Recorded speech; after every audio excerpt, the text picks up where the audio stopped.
Hi guys, మేమైతే షాపింగ్కి వచ్చినాము. నా కోసం, పిల్లల కోసం కాదు, మా ఆయన కోసం. మా ఆయన అయితే ఒక ఇంపార్టెంట్ ఈవెంట్ కోసం అయితే తీసుకుంటున్నాడు. మా పిల్లల్ని తీసుకొని షాపింగ్కి రావడం అంటే ఒక టాస్కే. వాళ్ళు డార్క్ రూమ్లో పెట్టేస్తామని చెప్పేసరికి భయపడిపోయి ఇలా కూర్చున్నారు. ఇక్కడైతే మా ఆయన ఫార్మల్స్ చూస్ చేసుకున్నాడు. ఎప్పుడు రొటీన్గా జీన్సే వేసుకుంటాడు. మా ముగ్గురికైతే ఏం లేదు.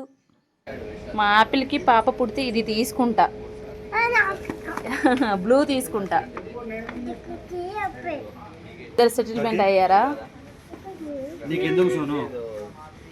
కిందైతే స్పెట్స్ ఉన్నాయి, బొమ్మలు కూడా ఉన్నాయి. బొమ్మలు వద్దని స్పెట్స్ అయితే ఇప్పించాము. అవి బయట 50-100కి దొరుకుతాయి, అక్కడ 150-200.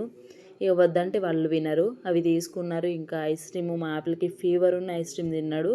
ఇక నైట్ మొత్తం ఫీవర్ యాపిల్కి. ఎండలు అయితే చాలా ఎక్కువ అయ్యాయి, నా బాడీ అయితే డీహైడ్రేట్ అయ్యింది. అందుకని నేను చెరుకు రసం అయితే తెప్పించాను. వీడియో అయితే ఇంతే గైస్, బాయ్.